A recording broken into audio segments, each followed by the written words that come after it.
Pensée Y. Si vous, un membre de votre famille, ou un ami proche, avez récemment eu un grave accident ou êtes devenu très malade, vous attendriez-vous et pourriez-vous accepter que les perfusions de plasma soient contaminées? Bien sûr que non. Que se passerait-il si un médicament vital ne correspondait pas réellement à ce qui est indiqué sur l'étiquette? Non. Nous ne le pensions pas. Et si le dispositif médical ou l'implant était inefficace en raison d'un mauvais traitement lors de sa fabrication? Non. Pas moyen. Crucialement, choisiriez-vous de travailler pour une entreprise qui se propose délibérément de produire des produits aussi médiocres? Non, bien sûr. Personne saine d'esprit ne le ferait. En plus de cela, nous tous en tant que consommateurs, en tant que patients, avons le droit d'attendre que de tels articles soient tout à fait appropriés pour leur travail. En réalité, il est inconcevable qu'aujourd'hui, une entreprise se permette sciemment ou soit autorisée à produire un médicament ou un dispositif médical qui serait soit de fabrication inférieure, soit, par conception ou formulation, causerait plus de problèmes qu'il n'en résoudrait. Vous auriez tout à fait le droit d'être contrarié si les médicaments et les dispositifs médicaux étaient même accidentellement endommagés ou contaminés pendant leur fabrication. Il doit y avoir une confiance totale que les produits de sauvetage et de préservation de la vie fonctionneront précisément pour leur objectif prévu. Il n'y a pas de place pour le hasard dans l'effort soutenu nécessaire pour atteindre ce niveau de qualité constant année après année pour chaque article fabriqué.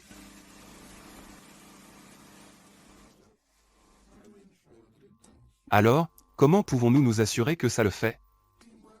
Le travail d'équipe, c'est comment? Travail d'équipe où chaque personne n'est pas seulement qualifiée comme compétente dans ses propres compétences personnelles, mais comprend également que chacun est interdépendant lorsqu'il s'agit de fabriquer des produits de soins de santé critiques. Examinons les faits. Dans la mémoire vivante, la qualité des nombreux produits pharmaceutiques et dispositifs médicaux livrés était souvent bien en dessous des attentes actuelles, conduisant fréquemment à une détérioration plutôt qu'à une amélioration de l'état des patients et plus grave encore, à leur mort. Au cours de la seconde moitié du XXe siècle, une prise de conscience sociale accrue et une responsabilité renforcée ont entraîné une réglementation gouvernementale généralisée sur de nombreux, sinon la plupart des aspects de nos vies, la réglementation du fabricant de médicaments étant l'un d'entre eux. Les gouvernements ont nommé des autorités réglementaires telles que la FDA, Food and Drug Administration des États-Unis.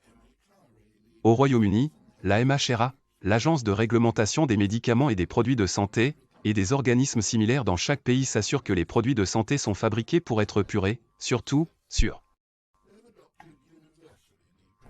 Ils ont adopté universellement les principes ou règles des bonnes pratiques de fabrication en cours, ou comme nous l'utiliserons tout au long de ce programme, le terme plus court BPF, qui signifie bonne pratique de fabrication.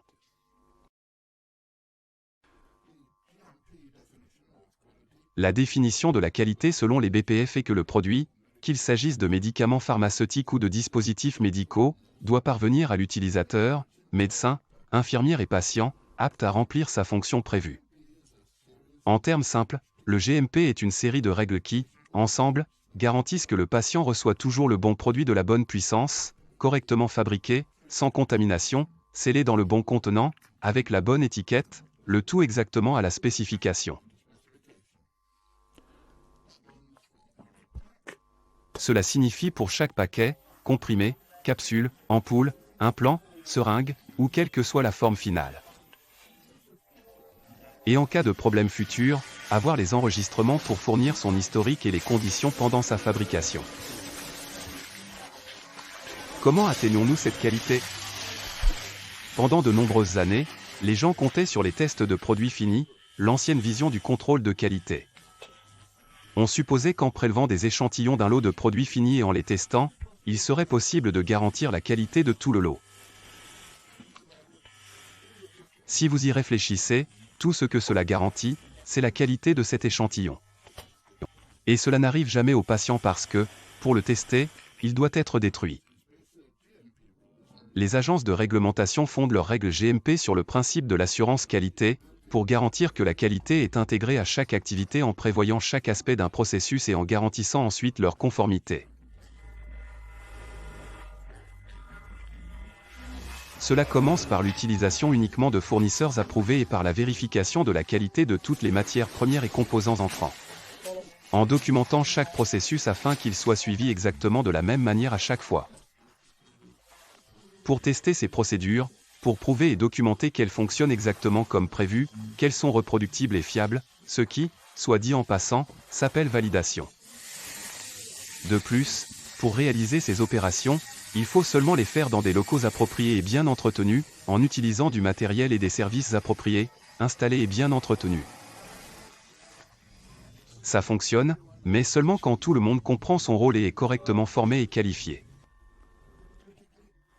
Critiquement, les agences réglementaires ont le pouvoir de délivrer des licences pour tous les médicaments sur ordonnance et d'inspecter ou d'enquêter sur le fabricant pour vérifier sa conformité, ce qui signifie que chaque entreprise n'a plus qu'un simple engagement envers les BPF. Ils sont obligés de se conformer à la loi.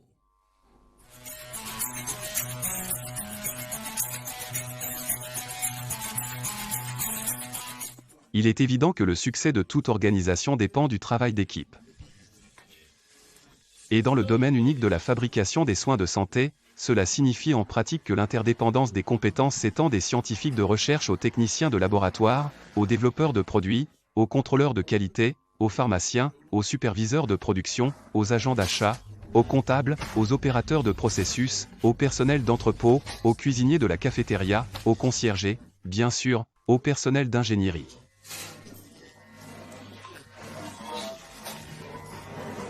Que vous soyez ingénieur, mécanicien, régleur d'outils, technicien d'instruments, électricien, plombier, constructeur, ingénieur de service, ou spécialiste d'une machine particulière, vous êtes, avec tous les autres à l'usine, et que cela vous plaise ou non, faites partie de l'équipe de bonnes pratiques de fabrication, GMP. Et vous avez autant d'impact sur le produit final que quiconque. Nous pouvons presque vous entendre dire, vous parlez de BPF, bonnes pratiques de fabrication. Alors, pourquoi les ingénieurs auraient-ils besoin de connaître la fabrication? Eh bien, peut-être qu'ils devraient l'appeler autrement. Mais la réponse est tout simplement que vos compétences en ingénierie, ce que vous faites et où vous le faites peuvent et affectent souvent le produit. Vous êtes dans une position spéciale et devez avoir une connaissance et une compréhension des BPF pour garantir l'intégrité du produit. En outre, en tant que personne dont le travail est lié à la production, les agences réglementaires y insistent. L'ingénierie et la maintenance sont effectuées dans des domaines et dans des conditions qui sont uniques dans l'organisation, mais qui peuvent avoir un impact majeur sur la qualité du produit. Il est vital que les machines et systèmes de production fonctionnent de manière fiable et constante selon les paramètres spécifiés, jour après jour après jour après jour. C'est un fait de la vie que les machines vieillissent, s'usent, si elles ne sont pas entretenues au plus haut standard, ne fonctionnent pas selon les spécifications. Ils deviennent peu fiables. Avons-nous entendu quelqu'un dire plus peu fiable? À quel moment, le processus fonctionne-t-il en dehors de ces paramètres validés? Ce n'est pas une coïncidence si le GMP, qui regroupe les directives, normes et réglementations de l'industrie, stipule que l'entretien correct et régulier de chaque équipement de production est un facteur essentiel pour l'approbation réglementaire des conditions de fabrication acceptables. Cela s'applique également aux installations et aux équipements contrôlant l'environnement et le surveillant. Il s'applique aux installations et équipements fournissant des services de processus tels que l'air comprimé, l'eau purifiée, et WFI, les gaz, les aspirateurs, et ainsi de suite. Il comprend des instruments et des équipements utilisés pour surveiller toute partie de l'environnement ainsi que des équipements de processus et de laboratoire. Bien sûr, peu importe la qualité du programme de maintenance prévu ou de l'ingénierie, il arrive des moments où quelque chose tombe en panne. Lorsque cela se produit, le processus de production est, par définition, hors de contrôle et ne peut pas se conformer à son programme prévu et validé. Dans de telles circonstances, le produit peut être à risque soit du fait de la panne elle-même et d'un éventuel retard dans le traitement causé par la panne, soit par une contamination accidentelle lors des réparations. Les étapes précises à suivre pour effectuer une réparation ne sont pas seulement une question d'ingénierie. Il sera presque certainement nécessaire de prendre des précautions, au minimum pour éviter la perte de produits coûteux. Et n'oubliez pas, nous ne parlons pas seulement de produits contaminés ou dégradés. Tout aussi dangereux sont l'emballage incorrect, l'étiquetage, ou la surimpression de date ou de code.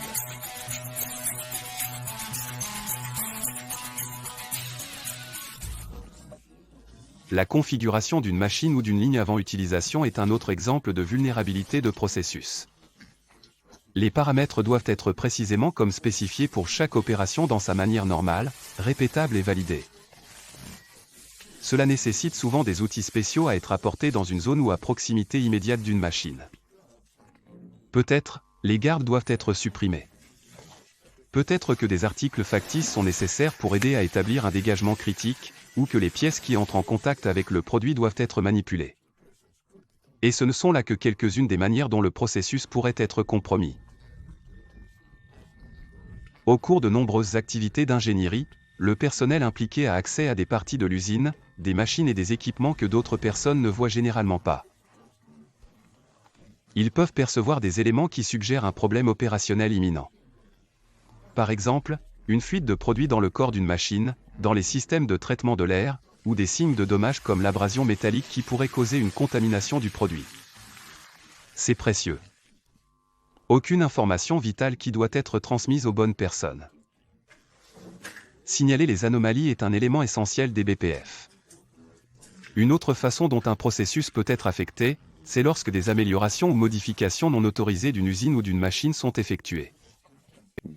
Sans aucun doute, cela aura été entrepris avec les meilleures intentions pour améliorer un aspect du processus. Cependant, de tels changements, peu importe leur taille et leur apparence insignifiante, peuvent avoir des conséquences en plus des évidentes. Pire encore, cela peut invalider le plan de validation du processus ou la licence du produit. L'effet ou l'importance de tels changements dépend de la proximité et de l'importance de l'équipement par rapport au produit et au processus.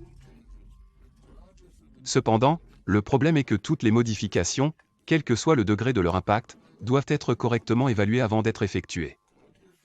Rappelez-vous, dans le contexte des BPF, l'assurance qualité exige que tout soit prévu à l'avance.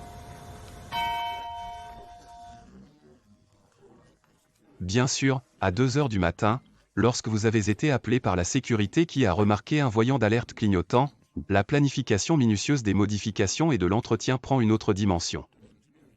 Et, bien sûr, cela met en évidence un autre aspect unique et crucial du travail d'ingénierie.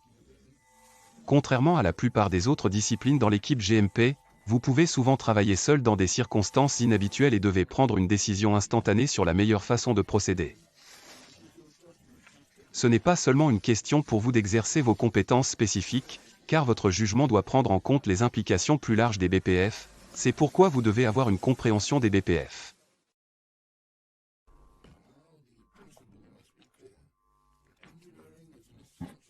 À présent, le principe doit être clair, l'ingénierie est une partie essentielle des BPF et doit s'imbriquer avec la production. Cela s'applique à vous que vous participiez à ce programme de formation en tant que sous-traitant de l'entreprise ou que vous soyez un spécialiste en ingénierie invité travaillant avec, disons, un fournisseur d'équipement. Si vous êtes un ingénieur réside, vous êtes une personne avec qui de tels entrepreneurs travaillent normalement, dans ce cas, vous devriez prêter une attention particulière à une telle relation afin que, malgré toutes leurs bonnes intentions, même la simple possibilité d'un événement catastrophique puisse être évitée. Rappelez-vous, les gens de l'extérieur n'auront pas votre compréhension de l'entreprise, de l'usine, des processus impliqués, de qui parler, des procédures correctes et surtout, ils peuvent ne pas avoir la bonne motivation.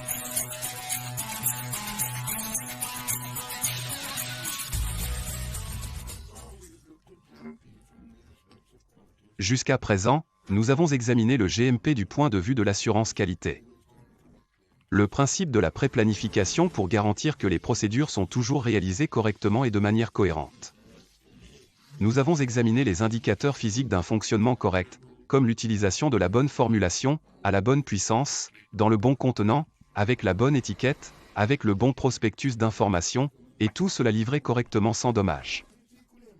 Nous l'avons examiné d'un point de vue purement technique et mécanique, mais il est tout aussi important de traiter les dangers aléatoires, dont le plus important est le risque de contamination du produit. Il existe 3 types de contaminants commençant par des solides, tels que les particules de poussière créées par des squames de peau, des métaux, du plastique ou d'autres matériaux. ceux utilisés dans la construction, par exemple. Certains contaminants solides sont visibles à l'œil nu et sont évidents, tandis que d'autres sont plus difficiles à détecter car ils sont si petits et sont mesurés en microns ou en fractions de microns. Rappelez-vous, le diamètre moyen d'un cheveu humain est de 100 microns. Le deuxième groupe de contaminants est composé de produits chimiques actifs, peut-être provenant d'autres produits à cause d'un nettoyage insuffisant ou de l'incapacité à retirer les conteneurs dans la zone, ou encore de sources externes provenant des travaux d'installation ou de maintenance. De tels résidus peuvent causer une contamination qui est soit dangereuse, soit modifie le produit, ou pire, combiner pour être dangereuse et modifier le produit. La troisième forme de contamination est les contaminants viables, des micro-organismes capables de vie et de croissance, tels que les bactéries, les spores et les virus qui, même lorsqu'ils sont présents par millions, sont invisibles à l'œil nu. Ils peuvent se multiplier à un rythme stupéfiant et peuvent causer une infection, de la fièvre, et doivent être empêchés d'entrer dans le produit pendant la fabrication.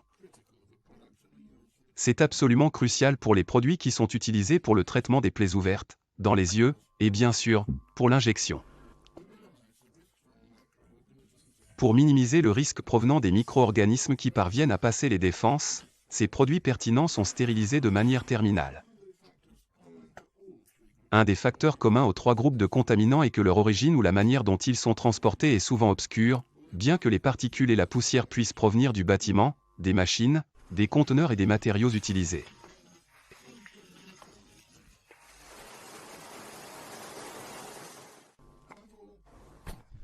Avant tout, les gens sont les grands contaminateurs qui non seulement transportent la contamination d'autres endroits sur leurs vêtements et chaussures, mais aussi créent des quantités énormes de squames de peau, que nous régénérons, perdons et ensuite dispersons dans l'atmosphère par centaines de milliers, parfois des millions chaque minute du jour, dans le cadre d'un cycle hebdomadaire normal.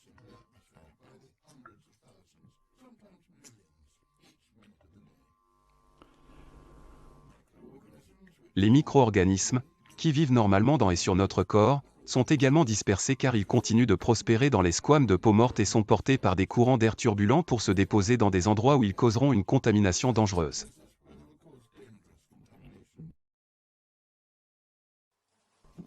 En plus de la dispersion aérienne de la contamination, les personnes sont également responsables de la contamination croisée, qui décrit tout événement où un contaminant, disons, des résidus d'un produit antérieur, entre en contact avec les matériaux utilisés dans le lot actuel. Alternativement, la contamination croisée est créée lorsque nous touchons une surface, que ce soit une partie de notre propre corps ou autre chose, puis touchons une surface dans la zone de processus de production, transférant ainsi le contaminant. Peu importe la source, l'objectif est de contrôler la contamination en ne la laissant pas se produire en premier lieu. Cependant, lorsqu'elle se produit, le nettoyage et la désinfection adéquats de ces zones contaminées sont une priorité critique dans toute usine conforme au BPF. Nous ne présentons aucune excuse pour répéter que le succès du travail selon les BPF dépend entièrement des personnes qui font les choses correctement, de la bonne manière, dès la première fois, à chaque fois.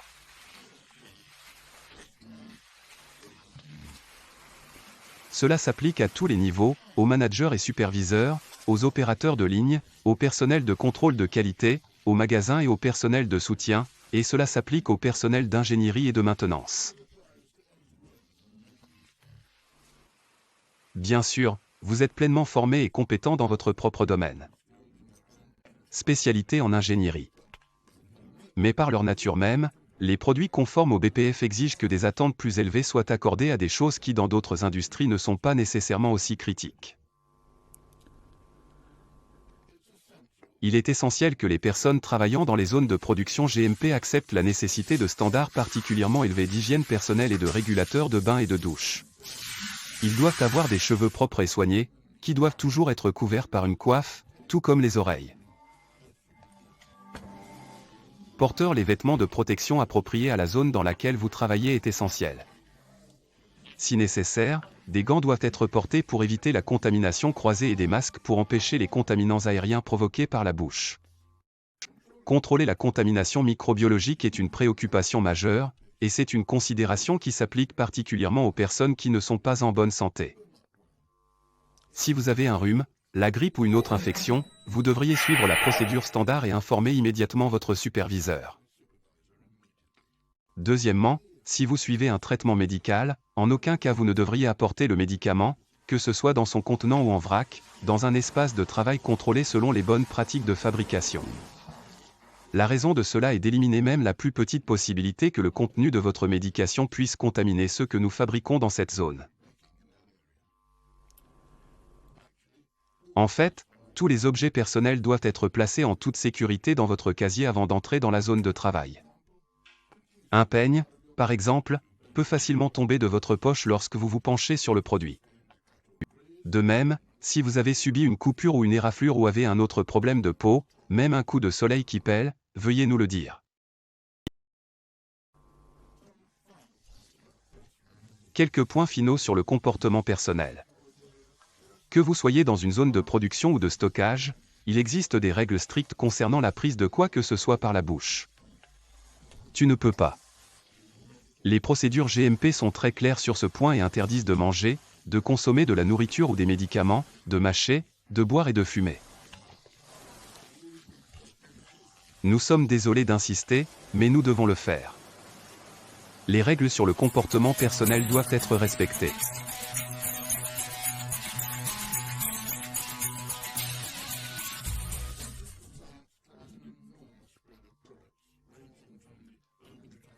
La conformité au BPF couvre une énorme variété de produits allant des remèdes contre la toux en vente libre, des pansements, des analgésiques, des articles de toilette, jusqu'aux injectables, et même les cosmétiques. Oui, cosmétiques. Il y a une hiérarchie de risques commençant par les produits pris par voie orale, tandis que les produits stériles qui sont produits de manière aseptique pour injection pour traiter les plaies ouvertes ou qui sont appliqués sur les orifices du corps comme les préparations pour les yeux présentent le plus grand risque.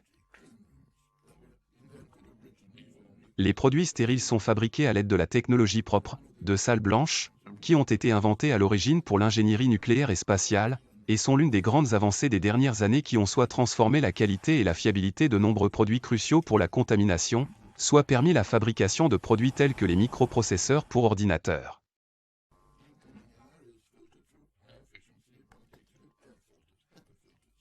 L'air entrant est filtré à travers des filtres à particules à haute efficacité, des filtres EPA, qui sont capables d'éliminer jusqu'à 99,9997% de toutes les particules jusqu'à 0,3 microns.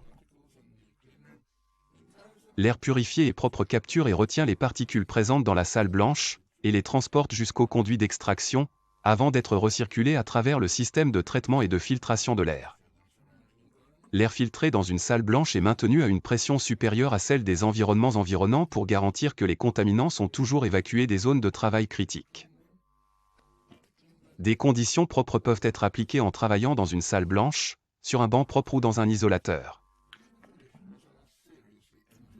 Il est assez évident que des conditions propres sont sérieusement conçues et nécessitent un entretien sérieux. Il est tout aussi évident que le maintien d'installations propres est le plus haut niveau d'interaction entre les BPF et l'ingénierie. L'hygiène personnelle est encore plus importante dans les opérations en salle blanche, et les personnes qui y travaillent, comme les chirurgiens, doivent adopter des procédures de lavage des mains, comprendre les raisons et la construction des vêtements spéciaux enveloppants et non pelucheux pour la salle blanche, et pratiquer les mouvements lents et délibérés nécessaires pour minimiser le risque de turbulence portant des contaminants dans le produit.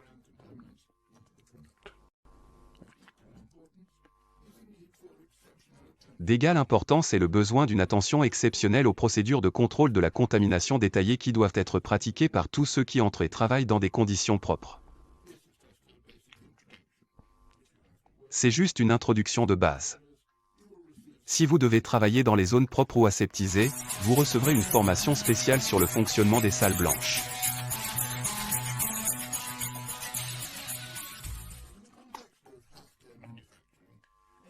Dans le contexte de la fabrication de soins de santé, l'ingénierie et la maintenance sont inévitablement sporadiques, avec des activités souvent directement opposées aux besoins de la production GMP. Se conformer aux règles GMP et faire le travail en main peuvent, de temps en temps, sembler aller à l'encontre de la raison. Cependant, il est nécessaire de bien se préparer et d'être conscient de toutes exigences spéciales. Par exemple, vous devriez connaître et être formé à l'utilisation des exigences vestimentaires spécifiques pour les zones à visiter. N'oubliez pas que vous devrez peut-être traverser un ou plusieurs zones différentes pour atteindre la zone où vous travaillerez. Ces autres zones peuvent avoir des exigences vestimentaires différentes. Et puis il y a la question des outils. Vous ne pouvez pas travailler sans eux, mais les outils de toutes sortes sont une source potentielle de contamination, généralement parce qu'ils sont transportés d'un travail à l'autre. Le dernier parmi ceux-ci aurait pu simplement être de tâches similaires, mais peut-être dans une zone de production fabriquant un type de produit différent avec un risque de contamination croisée des produits. Bien sûr, le dernier emploi aurait pu être dans un environnement totalement différent. Même s'ils se trouvaient dans les mêmes zones, les BPF exigent que les outils à main soient correctement nettoyés en tout temps. Il peut également y avoir des restrictions ou des réglementations concernant les outils et l'équipement qui sont emmenés dans la zone. À une extrémité, il peut être interdit d'apporter quoi que ce soit dans la zone du tout. Ou s'il est permis d'apporter vos propres outils dans une zone, alors la boîte à outils doit être lisse et nettoyable sans couture ni plis externes. Les outils eux-mêmes devraient être nettoyables. En termes de conformité au BPF, par exemple, les clés fixes sont préférables aux versions ajustables, et tous les outils doivent être faits de matériaux adaptés à la zone. La boîte à outils ne doit contenir aucune substance incompatible ou interdite, comme des boîtes bizarres d'huile ou de graisse, par exemple. Il pourrait être du mauvais type ou de la mauvaise qualité. Cela signifie pas de déchets accumulés. Évidemment, pas de nourriture, de cigarettes, ou d'autres matières interdites. Et vous ne devriez transporter que les matériaux de scellage appropriés, les adhésifs, etc. Les ingrédients des produits pharmaceutiques créent souvent des conditions de travail spéciales, comme des matériaux toxiques ou puissants qui nécessitent des vêtements de protection spéciaux et un lavage minutieux avant de quitter la zone. Il se peut également que vous ne puissiez pas retirer vos outils ou équipements une fois qu'ils ont été utilisés, ou peut-être qu'ils devraient d'abord être décontaminés. La maintenance doit être effectuée dans des conditions contrôlées et basées sur des systèmes documentés, appelés diversement calendrier de maintenance, SOPS de maintenance ou, typiquement, le système de permis de travail. Le titre réel du système peut varier selon l'entreprise ou le pays, mais le principe reste constant. Ces systèmes sont conçus pour garantir que le contrôle est pleinement exercé et que tous les concernés connaissent l'étendue du travail ainsi que quand et comment il doit être effectué. Le département QA est généralement impliqué dans l'évaluation des travaux en cours de planification pour garantir qu'ils ne compromettent pas l'état validé de contrôle, que ce soit pour l'équipement ou le processus. L'implication de l'assurance qualité est également nécessaire pour répondre à la question de savoir si des tests ou qualifications supplémentaires seront nécessaires avant que l'équipement ne soit remis en service, que le travail a été effectué correctement, que la zone de travail est propre à un niveau acceptable, et que tout le travail est enregistré et peut être retracé.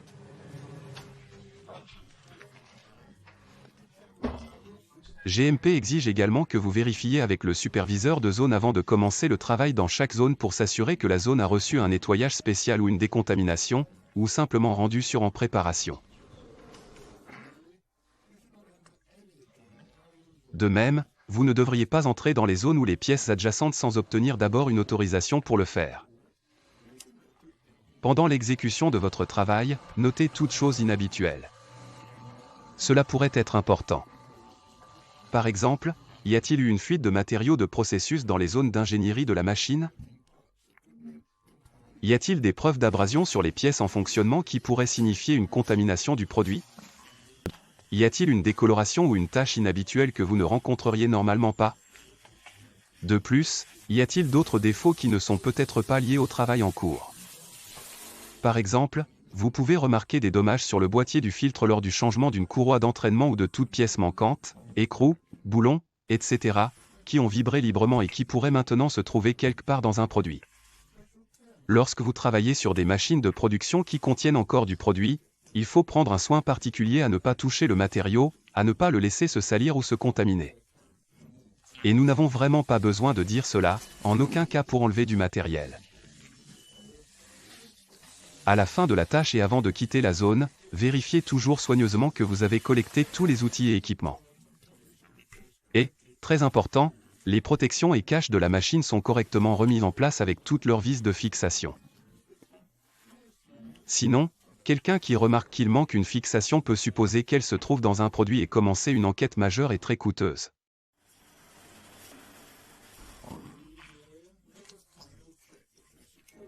En quittant la zone, faites un dernier contrôle pour vous assurer que vous avez bien sécurisé tout l'équipement et retiré tous vos propres objets. Et, oh, oui, que vous n'avez laissé aucune empreinte digitale. Vraiment, c'est peu plus que du bon sens et cela demande aux gens de réfléchir à ce qu'ils font et de contribuer leur connaissance et leur expérience.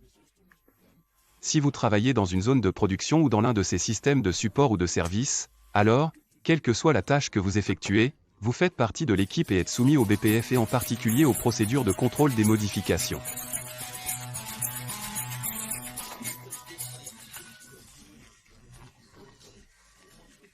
C'est un élément essentiel des BPF et de ces protocoles de validation, une fois qu'un processus ou des conditions de fonctionnement dans une usine ont été établies et prouvées pour fournir les résultats souhaités, alors rien ne peut être modifié qui pourrait altérer ce statut validé. Cela ne signifie pas qu'un changement d'amélioration ne peut jamais être entrepris, mais que tout changement proposé doit être évalué de manière approfondie, souvent appelée évaluation d'impact. Le système global formel pour garantir qu'aucun changement non autorisé n'a lieu est appelé, assez logiquement, contrôle des changements. Et c'est l'un des systèmes opérationnels importants avec lesquels, en tant qu'ingénieur, vous interagirez fréquemment. Pour des modifications simples, le processus d'approbation peut consister à fournir suffisamment d'informations pour permettre au personnel de production et de qualité responsable de se convaincre que le processus continuera d'être sous contrôle et de fonctionner selon le résultat requis.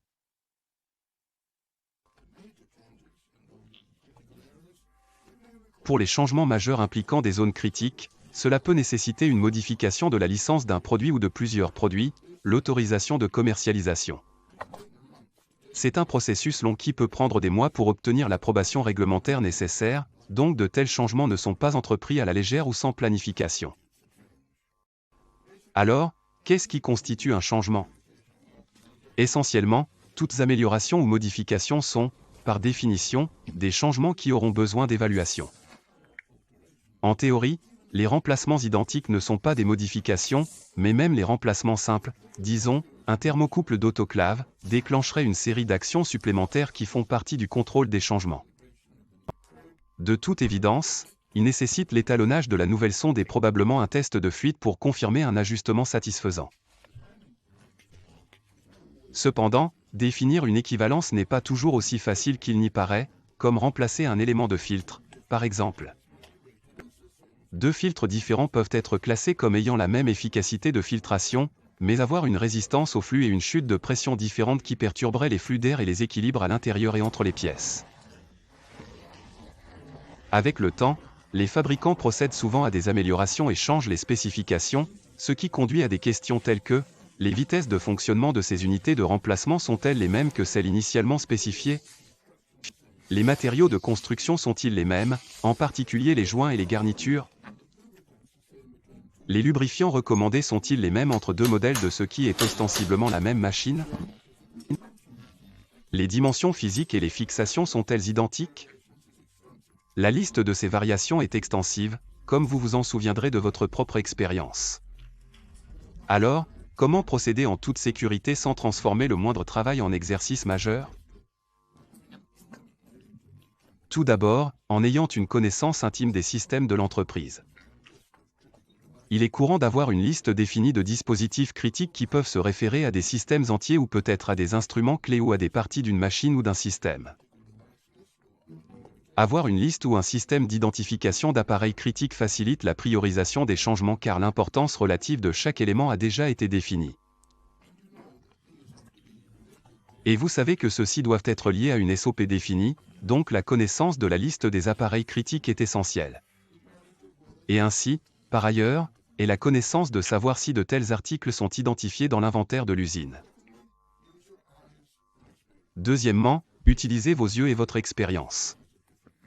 Si un remplacement semble différent, ou à un code d'article de fabricant différent ou à une évaluation différente, alors demandez. Finalement, quel que soit le changement, enregistrez-le avec précision. Et si c'est tout simplement du pareil au même, cela ne fait aucun mal. Si c'est un appareil critique, alors il est essentiel de creuser davantage.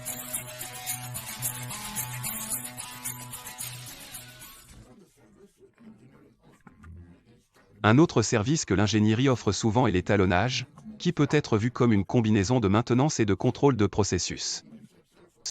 Et certainement, tout ce que nous avons dit jusqu'à présent s'applique également à l'étalonnage. Cela devrait être particulièrement surveillé car les instruments et les dispositifs de mesure et d'enregistrement sont les moyens visibles par lesquels nous savons que les équipements et les systèmes fonctionnent comme prévu. Si une lecture est fausse, alors nous allons évidemment rencontrer de réelles difficultés. Ce n'est pas seulement une question de savoir que quelque chose a été calibré correctement et régulièrement. D'une importance égale, sinon supérieure, est un statut enregistré comme trouvé de l'appareil avant qu'il soit calibré parce que, pour le dire simplement, a-t-il fonctionné dans les tolérances environ depuis la dernière calibration? La conséquence potentielle de trouver un instrument hors de tolérance nécessite évidemment une enquête. Plus positivement, le fait d'avoir un enregistrement d'instruments correctement calibré sur une longue période donne clairement confiance à toutes les personnes impliquées. L'équipement de test utilisé pour effectuer l'étalonnage est crucial. Il va sans dire que les personnes chargées de cette tâche vitale et délicate doivent avoir été correctement formées et qualifiées. Également, de toute évidence, l'équipement de test doit être régulièrement vérifié et calibré, traçable à une norme reconnue, son utilisation et son stockage étant la responsabilité de ceux qui en comprennent l'importance. Mais ce principe s'applique à tout le monde qui est impliqué dans un aspect quelconque de la fabrication de produits conformes au BPF.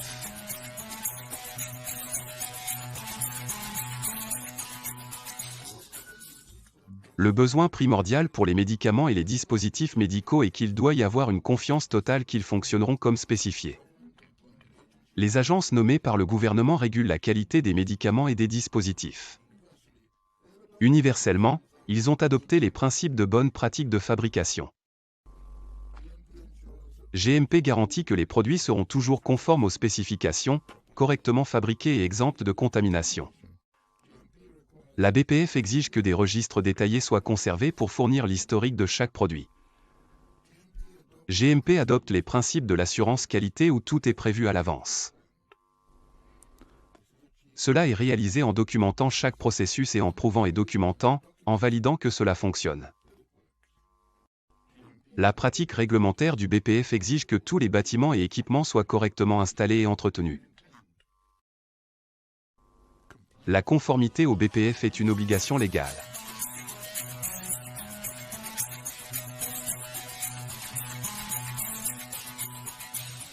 Les plans avec GMP nécessitent une approche d'équipe dédiée avec chaque département inclus. Les ingénieurs, bien qu'ils ne fassent pas partie de la production, sont une partie essentielle de l'équipe car ils ont un impact considérable sur la manière dont le produit est fabriqué. L'ingénierie a des impacts sur des services tels que l'environnement, l'eau et les gaz, l'équipement de production et d'emballage, les réglages des machines et l'instrumentation de surveillance.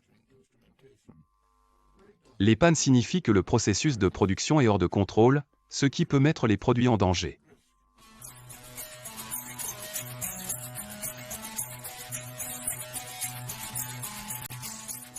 Configurer une machine est un exemple de vulnérabilité de processus et nécessite une action validée et répétable. Les ingénieurs devraient signaler toutes les observations de problèmes imminents.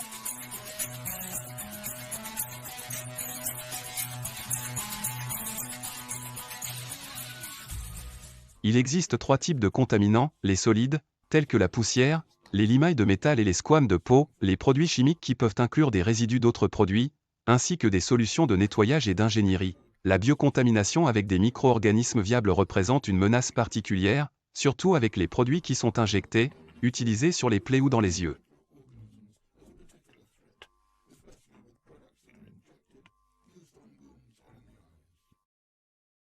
Les gens sont les plus grands contaminateurs à cause de la peau et des micro-organismes que nous portons normalement en nous et sur nous, c'est pourquoi nous devons porter des vêtements de protection, couvrir nos têtes et nos oreilles, et porter des gants. Les gens provoquent également une contamination croisée, c'est lorsque nous touchons une substance et la transférons ensuite à la prochaine chose que nous touchons. Le principe de la lutte contre la contamination est de l'empêcher de se produire en premier lieu. Mais si cela se produit, utilisez les bons produits de nettoyage et de désinfection, et s'assurer que cela ne se reproduise pas. Les personnes malades doivent signaler leurs symptômes et, en aucun cas, apporter des médicaments à l'usine. Pratiquement toutes les usines du monde interdisent de manger, de mâcher, de boire et de fumer.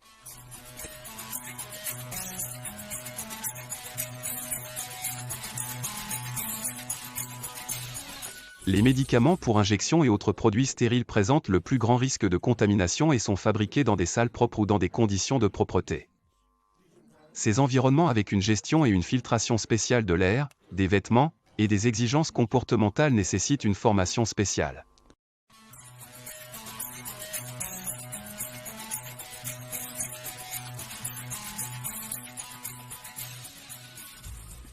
Les outils et les caisses à outils doivent être adaptés à l'environnement particulier. Ils doivent toujours être nettoyés correctement. Là où des conditions spéciales s'appliquent, comme avec des ingrédients toxiques, des vêtements appropriés et des équipements de protection doivent être portés.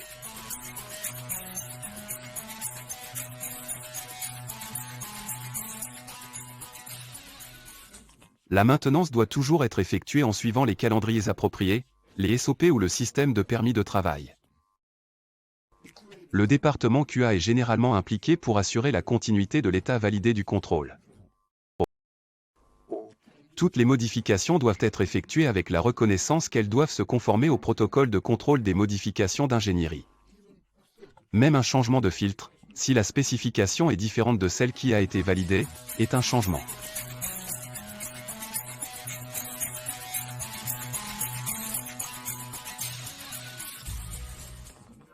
L'ingénierie fournit également le service d'étalonnage, qui combine la maintenance et le contrôle des modifications.